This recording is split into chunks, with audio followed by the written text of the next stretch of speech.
Hello and welcome to the RBC Small Business Live panel. I'm Sarah Adams, Vice President of Small Business at RBC, and it's my pleasure to be your host and moderator for today's discussion. Thank you for taking time to be part of our live event. We'll be discussing the topic of starting a business with our panel of successful business owners and industry experts who are here to share their experiences and best practices with you and to answer your questions. I would also like to thank everyone who submitted their questions for the panel in advance. We've received plenty and we will try to cover as many as possible. If you'd like to ask a question, you can post them in the comments on our RBC Facebook event page or on Twitter using the hashtag RBCSmallBiz. This discussion will be recorded and released as part of the RBC Sound of Small Business podcast series.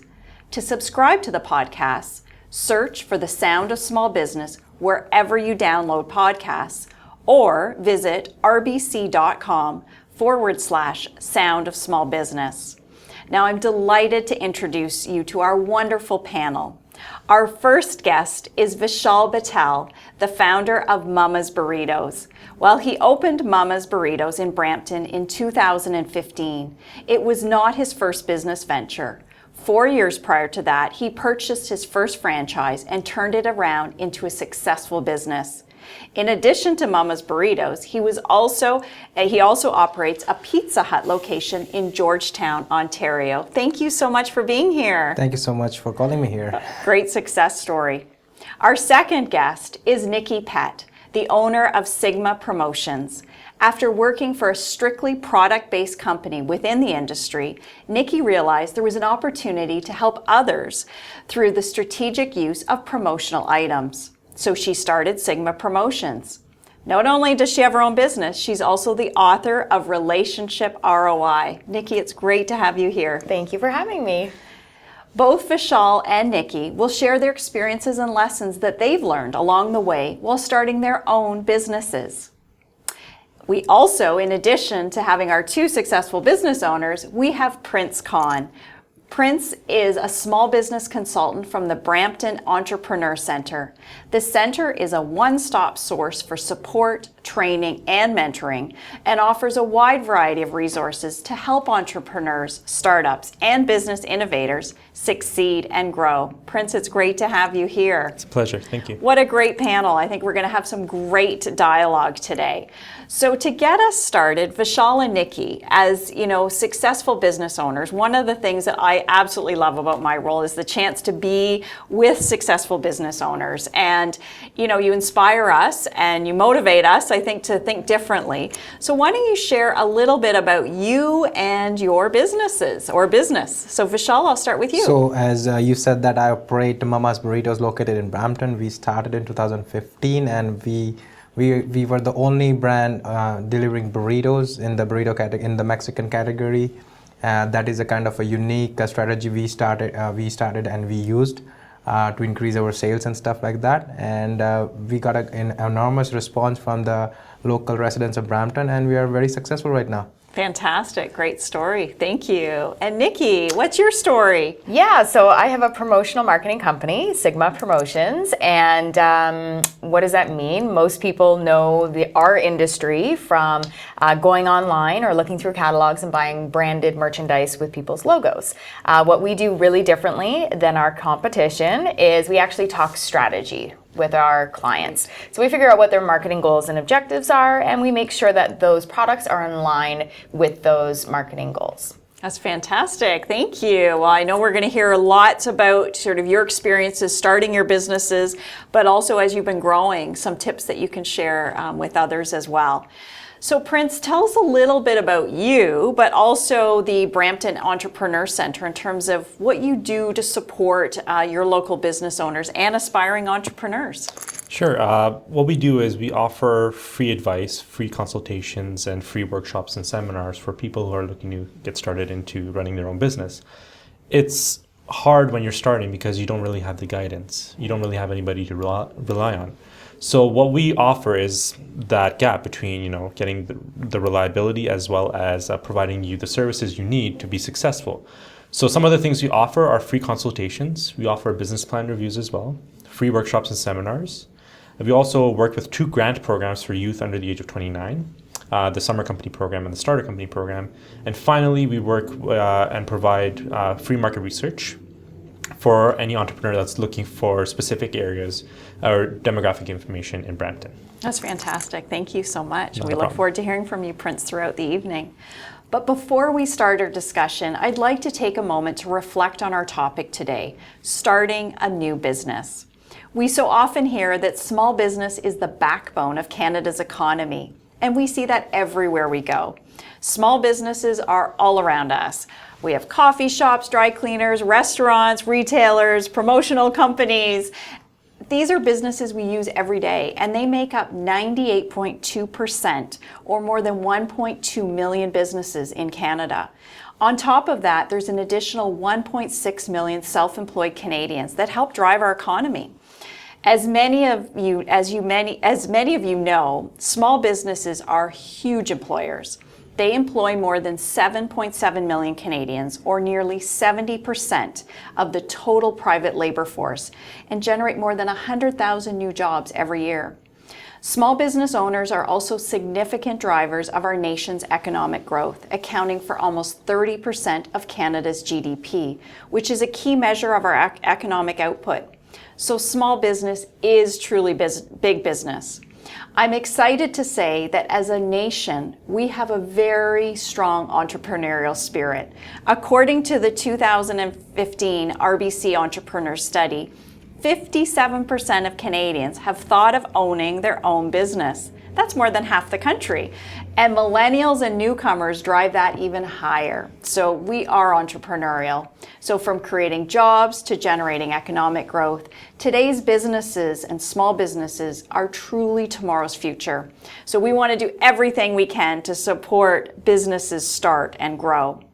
So many of us have a great idea or concept and would rather work for ourselves and to own our own business. But where do we start, and what do we need to do to make it happen?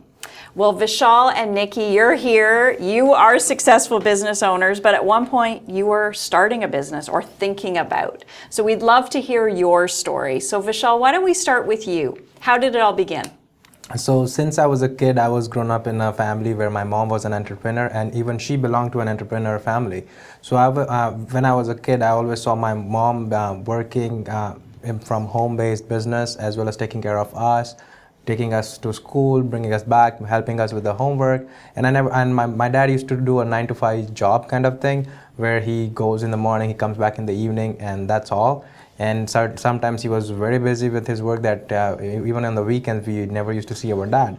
So my mom was a great inspiration to me and motivation to me, which harvested a seed of being an entrepreneur in future when I'm old, like when I grow up or when I finish my studies in university and stuff like that. So that was a key point which motivated me. And then in childhood I decided that, okay, you know what, when I grow up, I'm going to become an entrepreneur like my mom and just work and do whatever stuff I can do with my family. Oh, that's fantastic. And you started your first business right out of school. Yes. Yeah. As soon as I graduated from university, I wanted to do business and I went into the business right Good away. for you. And from then you've moved on to multiple businesses. Yes. That's fantastic. So Nikki, what's your story? Were you the same? You just grew up knowing you wanted to be an entrepreneur? Well, apparently, at my wedding, my stepfather shared a story with everyone that I was an entrepreneur at age 10.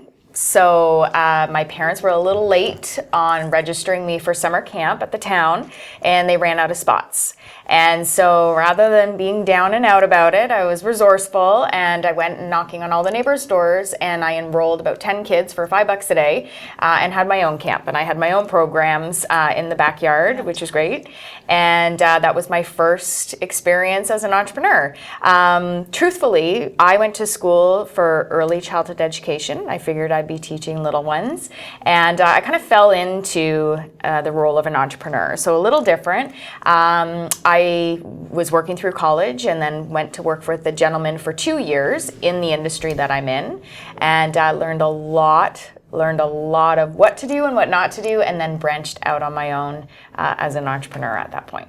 That's fantastic. And you know what's interesting, in this study that we put together around the entrepreneurial spirit of Canadians, you know, many of them, a precursor was the fact that they had been sort of as a child, they had a lemonade stand, ran a camp, or did something that to run their own business at a very young age. It sort of sparked, and in your case, obviously being around another entrepreneur as a parent, I mean, that's pretty inspiring. Yes, so, it is. yeah.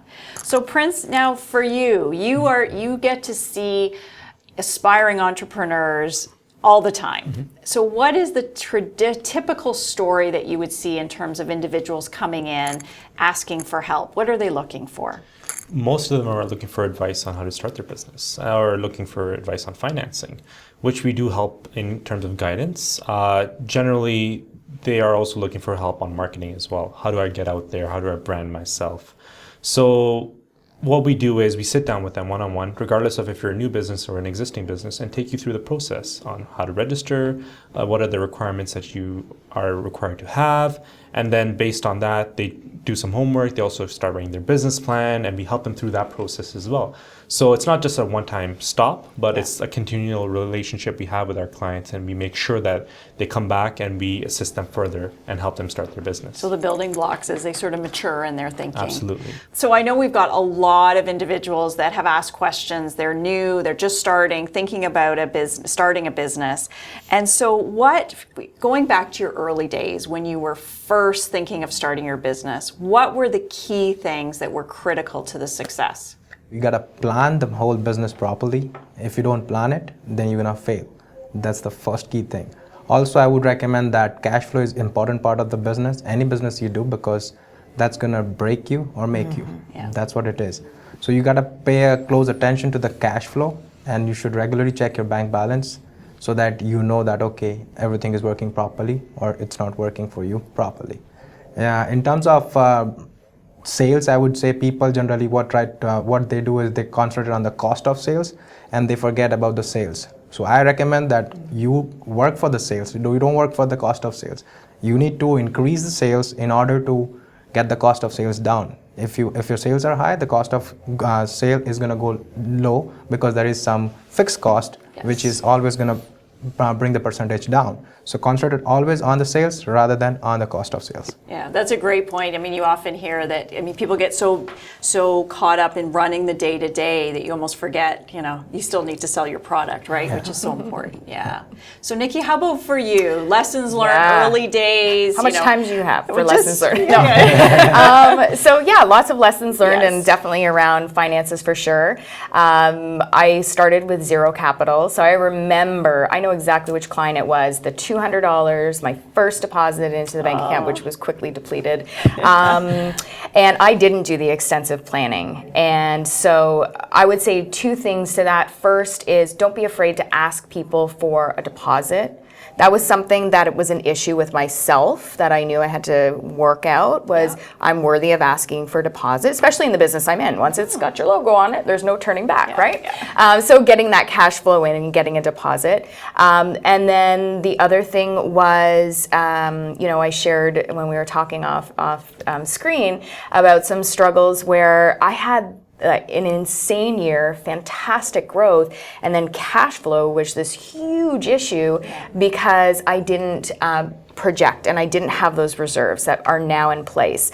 So that was really challenging. So I would say the reserves, we talked about that, great strategy. And then, just not being afraid to let people know I'm an entrepreneur, I'm starting out, I'm going to need 50% or whatever the case is. Or not 50% for a burrito, or 50%. You're going to pay for that burrito. The whole burrito or nothing. So speaking of that, cash flow, when you think of cash flow, so, starting out, obviously, and Prince, you probably have people come in and sort of think, like, I don't know where to start. They may be fresh out of school. Right. It could be a case where they're transitioning from, a salaried role into becoming an entrepreneur. So what advice do you give from a cash flow perspective? In terms of cash flow perspective, whatever business you're trying to get into, just make sure it's profitable. So how you do that is through your projections and your pro forma, right? So you do your simple cash flow statement, your income statement, and your balance sheet. And then through that you determine, am I going to be making any money? But in order for you to get those projections, what you really have to do is your market research. Yeah. And based on that market research, what you'll determine is there demand, right? If there's no demand, your cash flow isn't going to be too good. Yeah. So in order for you to be successful, you have to make sure you have to do that market research component in order for your cash flow to be successful. Yeah. And market research is something, that I think, there's so much information now available too. I'm assuming that it's a lot easier to be able to understand markets and be able to build a plan that seems more reasonable as well. Absolutely, yeah. So just going back to cash flow, because, we always talk, everyone talks about growth. It's a great thing. So, for those starting, they're probably just dreaming of growth. But at some point, they're going to get at that point where they get that big sale and it seems really exciting and you think, can I actually fulfill on it or not? So any tips in terms of how you manage the growth of your business and how you plan for growth? So basically at Mama's Burritos, what we started doing was we always kept 10% of our profits every month as a reserve. So in case of any emergency expense or any kind of emergency orders or a big order which we cannot comply because of the funds, we always try to balance it out with that reserve. As soon as we take that reserve out the very next month or something, we try to bring that reserve back to its level. And we have a threshold of $5,000, which we always have in our account in case of this kind of emergency equipment breakage or anything like that. Yeah. So that helps us for the unforeseen issues or something like that which comes up. So plan for it, Yeah. for sure. Yeah. And Nikki, I think that was a similar lesson for you. A really hard lesson to Yeah, learn, but yeah. definitely. But one that's certainly been important. Yeah. So when you think of differentiation, so there's always the market planning, but then it's sort of a case, if I think of your businesses, the restaurant business. So, how do you differentiate yourself? How do you know what you're going to do is going to be successful in the marketplace and more than the one next door?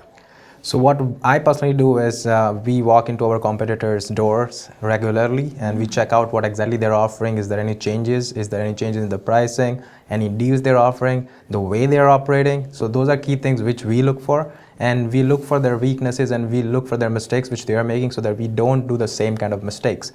At times we also talk with the customers of our competitors and ask them that what do they feel that what's good about that business and what's not good about their business, and that way we can evaluate it and we can apply in our business so that we are successful, we are better than the competitor. Excellent. And Nikki, how about for you?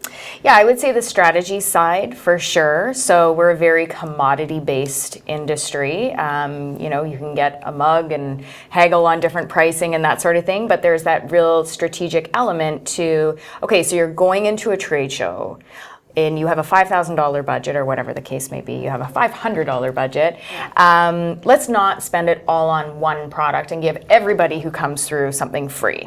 Let's think about, what's the ideal situation? Is it to book demos? Is it to get a meeting? And then we help them kind of determine, yes, definitely use a tangible branded item. We're big believers in that, obviously, for the residual marketing effect.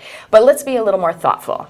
So let's have an item that's for those people that maybe have to take something when they come by a booth. And then let's have something that costs a little bit more that someone might really find useful and keep. And then lastly, thanking someone. So at the end of the day, people, a lot, even huge corporations, I'm not talking, entrepreneurs and small businesses, although we all do it and have been there, but even the huge companies will go into trade shows just for exposure, and that is their main objective. And so we're trying to shake things up and say, well, really? Because if I was putting out that money, I would want to know this is exactly what came as a result. So that's how we do things a little differently. So when you think of your brands and what you're known for, and I know Nikki, you shared a little bit around sort of how you do things differently, and really from a personal touch perspective. So maybe talk a little bit, because that seems to be a differentiation as well in terms of how you go to market. So Nikki, talk a little bit, if you could, around your brand and how you're building that to really differentiate. Sure. So in the business that we're in, or in the world that we work in, it's very high tech. And so I work with a great team. There's 6 of us, and we all really believe in that high touch, that personal touch. that has been replaced with technology, and the importance of really reaching out to people. So I was actually had a really proud moment before I was coming down to the studio. One of my team members was sitting at his desk with a big smile on his face, and he was writing his personally handwritten notes to some of his clients. And those are all the things that I would do, like the personal notes and touching base and calling and checking in with people and the surprise and delight, thanking people for their business. Yeah. And here he is doing the same thing, kind of like carrying the torch, which is very cool. So I would say definitely that personal touch, so that high touch point, even though we're in a high tech world. So. Yeah, that's a great point. And Vishal, how do you differentiate? So when we started doing burritos, at that time, none of the burritos chains were delivering the burritos. As soon as we started doing burritos, we were for sure that we're gonna deliver those burritos, because there are people in market who want to get up in the morning and they just want to have a burrito, but since nobody can deliver them, they don't have a car, they cannot drive, they can't have a burrito. So we, in terms of competition, we are the only ones who deliver the burritos and any of our menu item, and we deliver up to 10 kilometers from our locations. So that means everybody is happy and everybody gets what they want to eat. And you extend your market in a differentiated way, which is fantastic. Yeah. So Prince, when you have individuals come in, and I'm sure you see a lot of people every day, what are sort of the top questions that they come in with? Because I mean, we've received a lot, and we're going to try and cover as many as possible, but what do you see on a daily basis? And what are the top ones that you think, it's important that the message gets out to individuals who are listening that are thinking of starting a business? Absolutely. We get generally the question of how do we start? Like, what is the process of starting? Another question we usually get is, where do we get financing? And another question would be, how do I market my business, or how do I go about, selling myself, right? So these are all general questions that we do answer for them, especially we can actually help them with the registration portion of it as well. A lot of the small business enterprise centers do that for you, free of charge. So you don't have to go to an outside organization to do it for a fee or anything. The financing component of it, there's a lot of grants and loans that are available. Grants specifically for youth, and loans available for everybody of all ages. So those are great tips. Absolutely, yeah. And in terms of marketing and branding? Right. In terms of marketing and branding, what I really suggest for them to do is just think about themselves, okay? If you wake up every morning, all right, and you go out and you meet somebody, just say somebody on the street, the perception they get of you, right, is similar to what they should see of your business, right? So that's how I see branding. So for me, I like to dress well every day, okay? So when somebody thinks about Prince, it's like, oh, it's the guy that dresses really well. It's the same concept with your business. So that's what I really try to explain to my clients that I deal with. That's fantastic. And so, I mean, this is right in your world, Nikki, in terms of, how you present and market and brand. And in this environment, you talk about the digital world. I mean, I think what's exciting for entrepreneurs and certainly small business owners, the fact that you can extend your market through online now. I mean, every market is accessible if you can, deliver your product there. So it really opens the doors and allows smaller businesses to compete globally. But then, at the end of the day, it's sort of, okay, here I am thinking of starting a business. Where do I begin? Like, there's just so many places that I could spend my money, and I could spend a lot. But where do you advise? And from your experience into your business, where would you start? Awesome. So I've never spent a dime on advertising, and I think that's where that would be a big surprise for people, I'm sure. I think that's where people get a little bit nervous, even budgeting in advertising, and a lot of us have been told this myth that we have to spend a ton of money on traditional forms of marketing and advertising, and that's simply not true. You can grow a business from zero to a multi-million-dollar company through word of mouth, through relationships, connecting with people. We all crave that connection. There's a reason why we switched big banks for our business and our personal, because of that amazing relationship with the person at the branch, right? Like it's not about it is about the benefits and it is about the price, but it's also about people caring and have your interests. And so, you can grow a huge business by doing little things like writing a note or popping by with Timbits and coffee. It doesn't have to be, an expensive gift or a gesture. And then having lunch with people and making the entire lunch all about the person you're with. So you're not selling your products and services. And this is what I share with young entrepreneurs as well. They'll say, you know, I don't really know anyone. I don't have a huge client base to refer. I don't have a network yet. Or maybe not a network. Yeah. So find people through friends of family, go out with them, and I'll tell you, people will gravitate towards you if that whole time is spent on, tell me about your business. Yeah. How can I help you? Is there someone that I can refer you to, friends or family? So there's ways that you can very quickly expand your network and those referrals and build a business all based on referrals and repeat business. That's great. Vishal, how about for you? For me, advertising is a key, to be very honest, because for a restaurant industry, if you don't have a brand, you're not a brand, you are new to business, and it's a fairly new restaurant, you need to market yourself because you need to bring those people, you need to bring the traffic into the restaurant to try your food. Unless they come inside, they're not gonna come back, because if they come once and if you serve them properly, you give them good quality food, then they're gonna come back. So to build that traffic, advertising is important for us. Advertising is the key thing. If we don't advertise, then we don't grow, to be very honest. And so where do you like to advertise? Where do you think your money goes the farthest? So basically for us, what is working is direct mail, because even though it has 2% of redemption, but still it's good, because we try to do mailing every month, and that way what happens this month, if we have done 10,000 mailing, then 200 people will see the ad and come in. Next month another 200 will come in, and the third month another 200 will come in, so that we have to, it's like bringing a picture in front of your face again and again, so that until you come to that place and check it out, you know what I mean? So that's working for us, and that's what I like, and advertising is key thing. And now, do you use online or social media or anything like that? We use multiple advertising strategies, right? So we have a company who works for us, they take care of the social media part and stuff like direct mails and stuff like that. So we use all sorts of advertising, because it's a technological world, right? Every day new technology comes up. Understand, And so we have to cope up with that, because nowadays people they are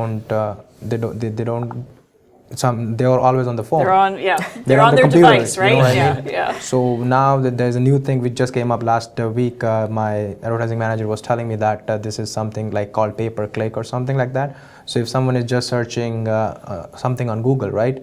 It's like they will shoot up my ad on their phone, even though they don't want to check it out. They will just it just shows up on their phone. They're most likely to want to buy a burrito.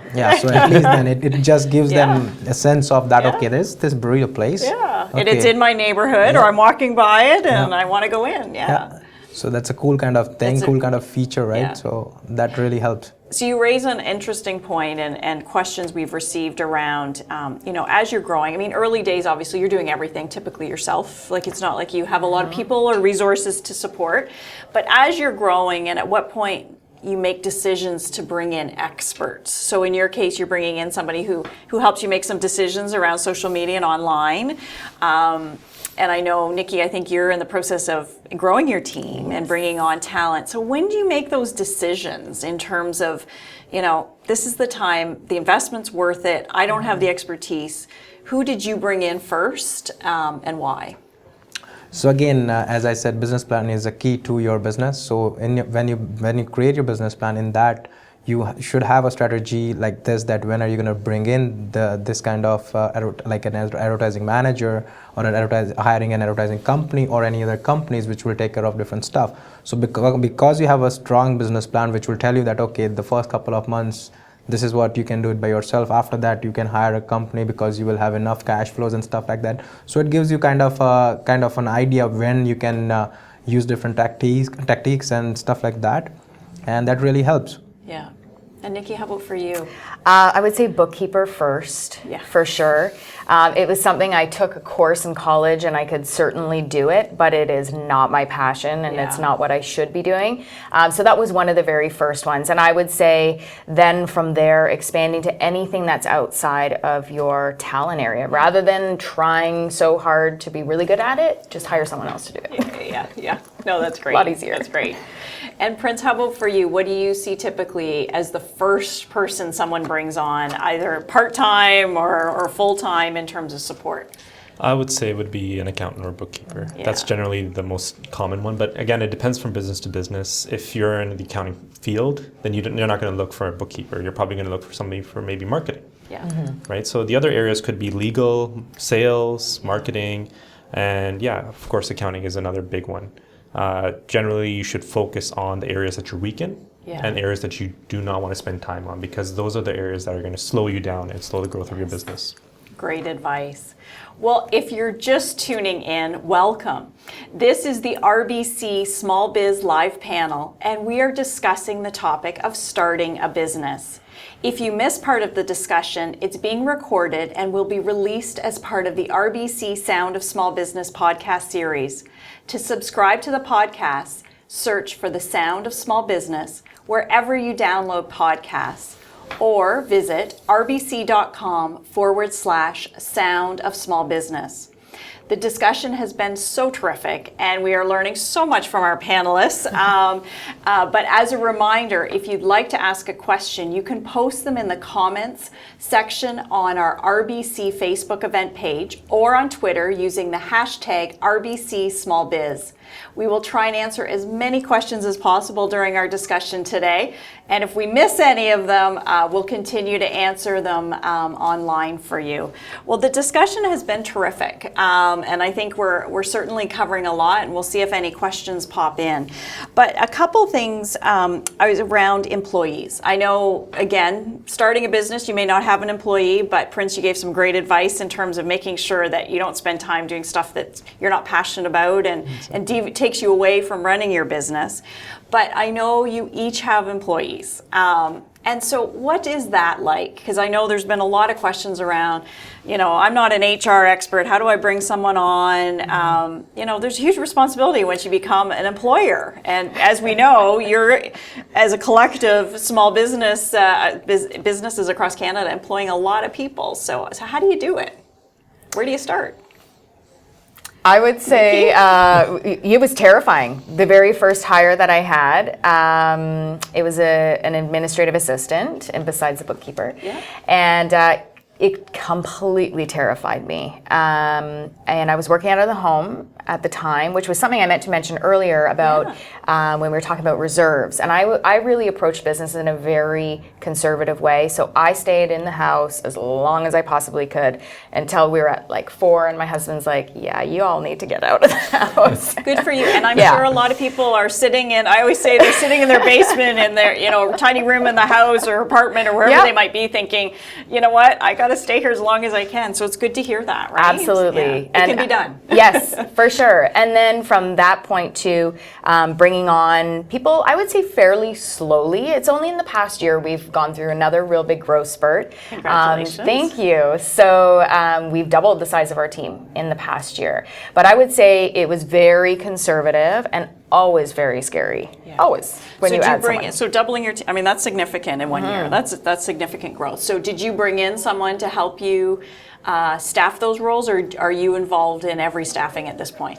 I'm involved. I do have someone on my team as well who will kind of go through the resume process, but I also believe in as well. I have a mentor outside of my industry. He is amazing, and I actually have coaching, so he's on retainer for all of my team members, and so they have access at any time for him for personal and professional development, and I also have that access as well. So if I'm really not sure about an issue, I can ask him for some help as well. That's fantastic. We'll come back to that comment around mentorship, but Vishal, how about you from an employee, bringing on staff? Because I know you have many covering your restaurants. So initially it was a tough job, right, to hire an employee, because I was fairly new. I was just recently graduated, but at that time I had a franchise, right? So I was trained how to hire an employee and stuff like that. So it really helped me at that moment, right? And I learned so much from that. Yes. And initially, even though I was trained, I still made some bad decisions in hiring people, right? You think that he's the right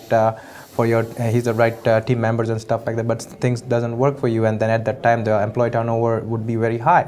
So I learned from my mistakes, and then following on, we try to improve from our mistakes and experiences. So you will learn a lot while hiring process is it's not because you're not HR, you are just a company, right? Yeah. So you're not specific designed for doing this kind of things, but it's you do multiple things. So as soon as you go on the road, you learn from your experiences, and then you will get better and better day by day. Yeah. So every hire gets a little easier, Yes. right? Yeah, yeah. And I'm sure you're very dependent on your employees in terms of delivering every day Of with course. long hours and that sort of, Because they are the face of the brand, right? They yeah. are the face of your restaurants, and if they're not properly trained or if they're not Yes. coached properly every day, then it's going to be a tough time because then people are not going to like it, and then you're going to may lose not some of come the back, business. right? Yeah. So Prince, what is your advice typically? So people come in and sort of think, I need to bring someone on. You know, what recommendations would you make? That's a good question. It's the question of, do you need that person, right? For example, if you can do the job, then go ahead and do it. But if the work is necessary and you need somebody to take over, then yes, I would recommend hiring someone. Yeah. Now there's grants available around hiring people with disabilities, hiring people who are unemployed, students, apprentices, things like that. Now these grants are available for people who are looking to kind of just get started. But generally, just look at the fact that, hey, can I do this job? If not, I'm definitely going to look at somebody. That's great. So again, a center like yours is so important because, you know, if you think of all the different grants and options out there, it's hard to know where to start. So coming absolutely. into a center like yours can really open many doors. Absolutely. And probably save time and maybe make a little money along the way in lot terms of of time. support. Yeah, a lot of time, I'm sure. Yeah. So Nikki, your comment about mentorship and Yes. mentors. I mean, it's something we hear so much, regardless of whether you're an entrepreneur or, you know, someone, you know, salaried or just as an individual, you know, someone to sort of follow you, support you. What does your mentor do for you, and what would your advice be in terms of picking the right type of mentor? So I actually worked with a mentor that I'm working with now probably 8 years ago in my business, and I was a very different place at that time. And at that time, he served a really great purpose in helping me kind of gear up and get through. Actually, it was really a mindset issue for me. So I kept plateauing at a certain sales volume and realized I was not kicking through to the level I should be because it was all in my head. And so he helped me break through that mindset of my thing was, well, I'm just a small company working outside my house. I don't deserve to get those huge contracts. And he drilled it into me. Yeah, you do. If you, then who? If not you, then who? So for that mindset, it was great. And then parted ways on great terms for a few years. And then as I started bringing on people, I realized this is so not my expertise, leadership. It's one of the hardest things I've ever had to do. It's been one of the most rewarding. But I've really learned from him as well is that real humble leadership. Like I'll say to my team, you know what? I don't know the answer, but I'm going to find out, right? So I think that definitely also being coachable as an entrepreneur because we're used to being in the driver's seat. We're used that's a great to point. making those calls. Be open to, you know, someone who's been doing it 50 years knows what they're doing. So listen to them. They've seen a lot. Yeah. Yeah. It might be different experience, but at least, you know, Yeah. you can absorb that. And I think it's such a great point in terms of plateauing around, you know what? Yeah, you're good. Like you can do this. You can take it to the next level. So even if it is part-time, I mean, many individuals start, I'm assuming, Prince, you would see a lot of people who are part-time business owners. yeah. I mean, part-time, they work somewhere and then they're just sort of dipping their toes safely into. Because you have to sometimes, because starting a business is difficult, right? Yeah. You need to start to get that cash flow in. If you're not getting that cash flow to come into your business, it's very hard to start. And that's where people find the biggest issues because then they end up coming across cash flow issues. Yeah. How am I going to grow my business? How am I going to start my business? So a lot of entrepreneurs that we deal with have some sort of part-time job and they use that job to fund their actual business. Yeah, until they're ready to take that leap to say, Yes. you know what, I'm all in. Both feet in and, Yep. and we're going. Yeah. So Vishal, have you had a mentor or do you sort of look to somebody or do you read books that sort of interest you or? So for me, as I said, because my mom is my inspiration, right? So Yeah. she's my mentor too. So what we do is, because she has vast amount of experience in business industry, not just with restaurant, but even with some other stuff as well. So what we do is at the time of dinner, we all sit together, me, my mom, my sister, my wife, we all sit down, we are having dinner and we just casually talk about some stuff about the business. is whether there is a strategy which we can imply and what can we do differently, where do we stand this week and stuff like that. And on basis of her experience, she just guides me a little bit here and there. And it's working for me. So basically, I don't have to find a mentor and I don't have to pay for the mentor. You just have to bring burritos home for dinner. That's what you do. So speaking of that, I mean, everyone has a life outside of work, and recognizing that starting a business and being an entrepreneur, like you're all in, and then some. Like, how do you find balance? Or is balance the right word? So balance, what I personally think is when you start your own business, first couple of years, you Forget it. Yeah, you are just married with it. You're just married. You know what I mean? Business is going to be your second wife, right? Yeah. So you have to be in good terms with them. You have to give time for that. Otherwise, you're screwed.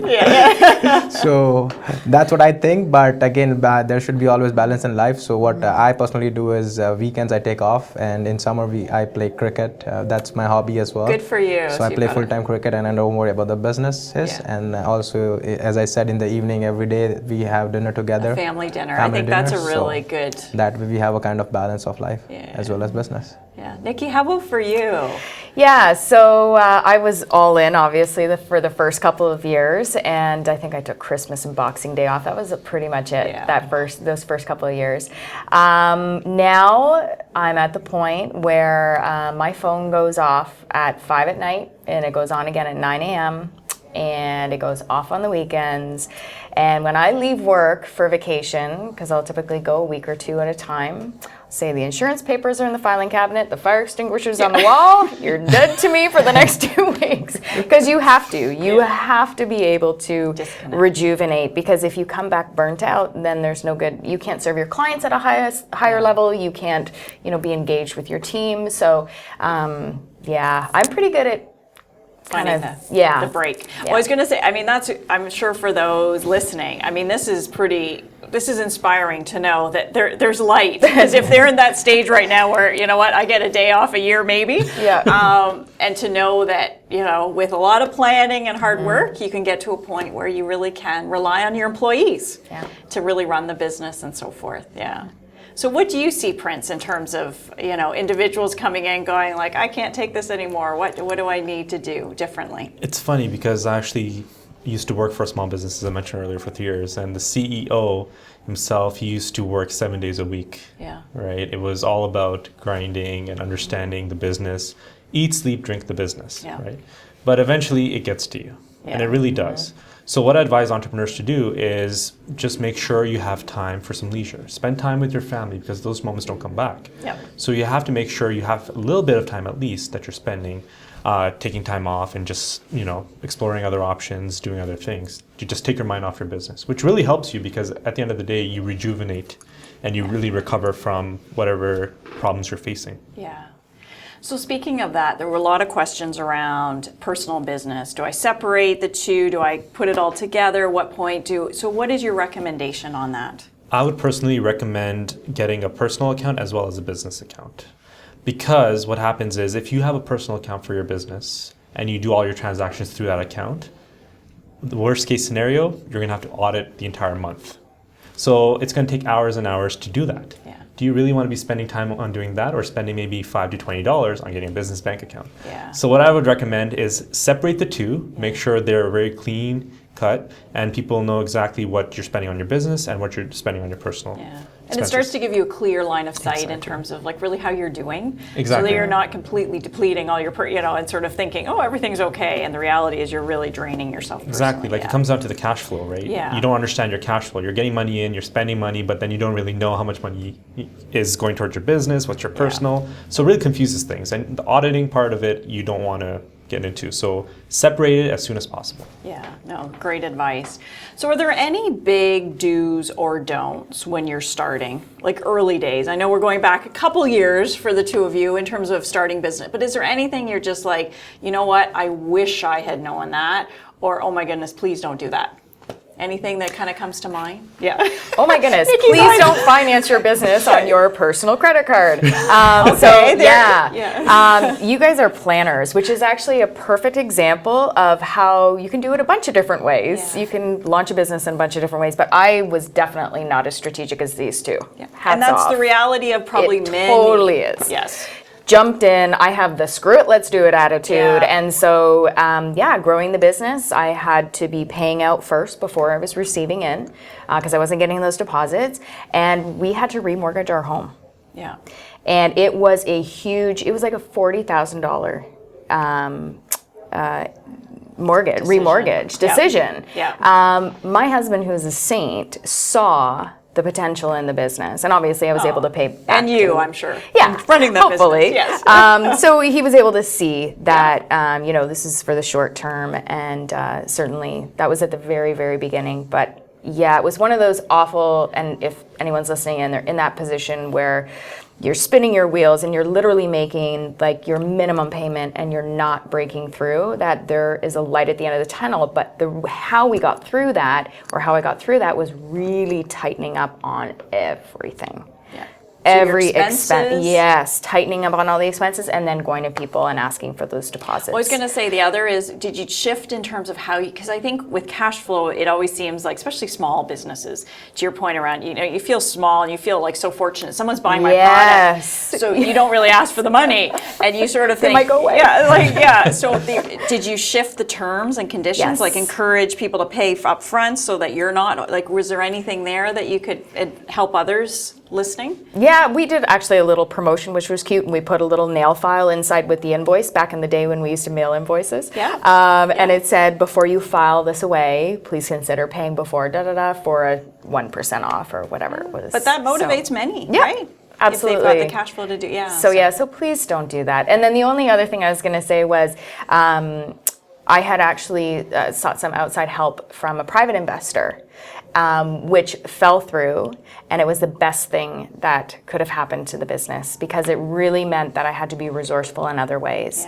So I would say if you're in that position and you're really feeling down on yourself, because we can do that as entrepreneurs and beat ourselves up and why aren't I more successful? Why aren't I more ahead? I should be making a profit. You're not broken. It's just the system needs some changing and tweaking, and then you'll get there. Yeah. Oh, great. Vishal, do's and don'ts. Anything you would have done differently? You started with a franchise, so that was your first sort of foray into. Yeah, so just get some experience in the field which you are getting into, right? Even though you have passion for doing something, at least get some kind of experience so that you know what kind of world there it is when you enter it.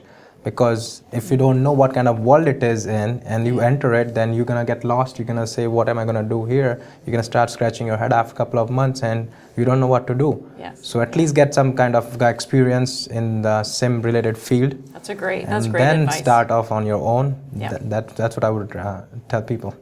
So Prince, do you see that often with individuals coming in? Is it something that they might be doing as a salaried employee, or is it sort of a hobby that they just always wanted to do, or sort of what would you typically see? We generally see a mix of people. It really depends on what they're starting. Hobbies are good, but they're not businesses unless they're profitable. So you really have to be careful and draw the fine line between a hobby and a business. Generally, what I would recommend is make sure you do your cash flow, and like I mentioned earlier, make sure you do your market research, have an understanding of what you're getting yourself into before you actually jump into the water with all the sharks. Yeah. So we just have a question coming in from Facebook, and it's, Nikki, I think you've sparked some interest around mentors. How do you find a mentor? So any advice? So in your case, where did you find yours? Actually, through networking. Oh, excellent. Yeah, Okay. But I have mentored someone who came through a program similar to Prince's, who approached me and said, would you mentor me? And she was incredible. We would meet once a month, and she would come with an agenda. And that's what I would do when I'm being mentored. Now I have a little more leeway because I pay for mine. But if it was someone who is really offering their time up, I want to have all my questions ready, thoughtful questions. Yes, absolutely. But yeah, the amount of money you would save from here's what to do and what not to do goes a long way. Yeah. And you have yours at your kitchen table, which is very fortunate. So Prince, how about where do you advise? Do you have the services available? Do you bring people in? That's a good question. We have a general pool of people that we do have as speakers, presenters, and if we see a good fit with somebody, we generally try to hook them up with that individual. That way, at least they can get a little bit of guidance in terms of how to start and the things to do in terms of getting the business up and running. Which is fantastic. Yeah. Well, you talk about networking, and I think that's sort of one of those things where we rely so heavily on social media to be able to connect. But in your own local communities, if your business is dependent on your local market, which so many small businesses are there any tips in terms of like how do you get known? You might be new to the community, or maybe you've lived there but you've never really connected with people. Where do you start? Vishal, do you have any recommendations? So I would say look for any community event in the neighborhood where your business is going to be located, and try to sponsor an event, or try to do something like sponsor a kind of meal for the church and stuff like that. Yeah. Or if you can't do that, if you don't have that much cash flow, or you don't have that much reserves, and you are just afraid not to spend that much, just offer them a kind of a good gesture discount that, okay, being a part of a community, this is a community appreciation day, this is a 10% off, or $5 burritos, or $5 something, whatever you want to offer, you can offer that way. At least that will bring them in. You will get a chance to show them what exactly you are offering them and stuff like that, and that way you can create your own market in that small community. That's great. Nikki, for you, what are your networks? Yeah, so I would say definitely chambers, associations are awesome networks to go to. There's a lot of events that are even free. So I'm a big believer in getting belly to belly with people, looking people in the eye, shaking their hand. I know social media is a huge component to our businesses today, but I think there's a real need there's just something different about being able to meet someone in person and being able to connect.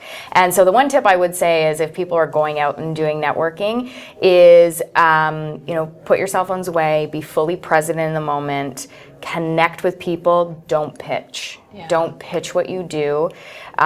We've all gone to networking events and people spray their business cards and it's really off-putting. Yeah. So about just connecting, if I'm going to a networking function and then there's 30 people, I meet one or two that I genuinely like, I'm good. Yeah. Excellent. And what's your advice when individuals come into the center? In terms of networking. Networking? How do you build a network? How do you build a network? That's a good question. We have a lot of free events, okay? So we offer these free events to entrepreneurs who are looking to get started.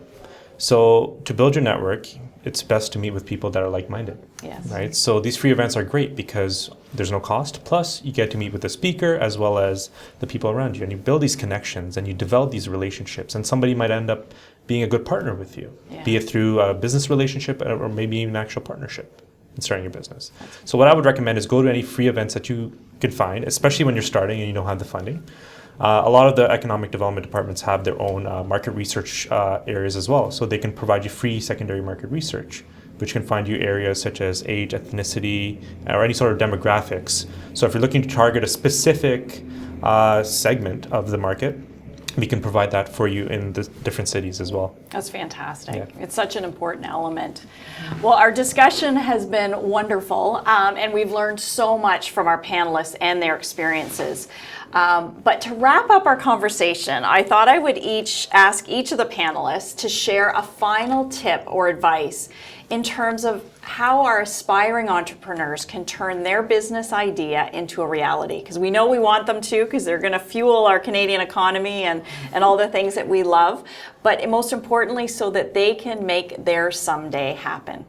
So Vishal, I'll start with you. So I'll only say one short line. It is that fail to plan is planning for failure. So it's important to plan ahead of time and plan your business to be successful.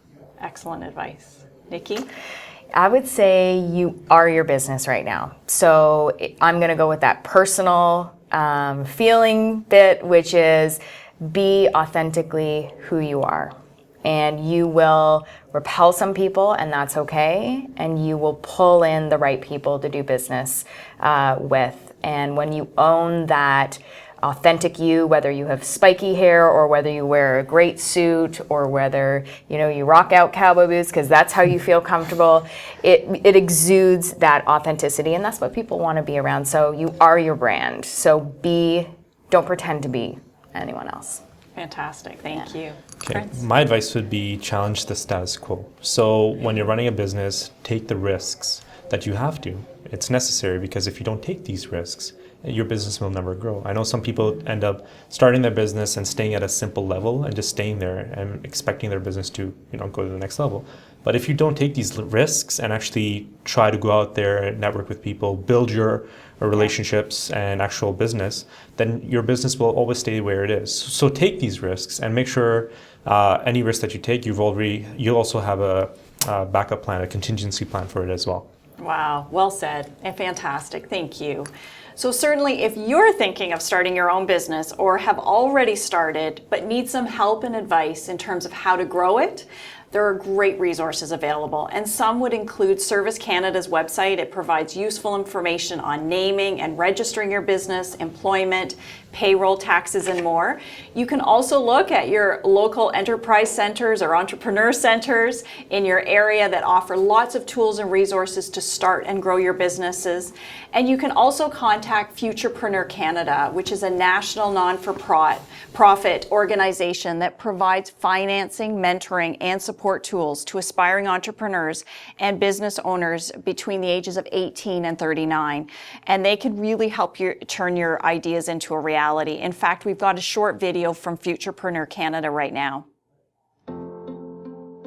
I didn't know what it was, but I knew what I didn't want. And I think that's just as valuable. Trying things out and finding out, okay, this is not for me. And then finding what is. To me, that's the most important thing, is finding something that you really love. And I think that that's something everyone should do. Try everything until you find something that you are really passionate about. That you're not just doing for money, something that you really, really care about. When you have your own business, you're in control of your own life. And that is worth more than any amount of money you can make doing a 9-to-5 job, working for somebody else. It's going to be up to you.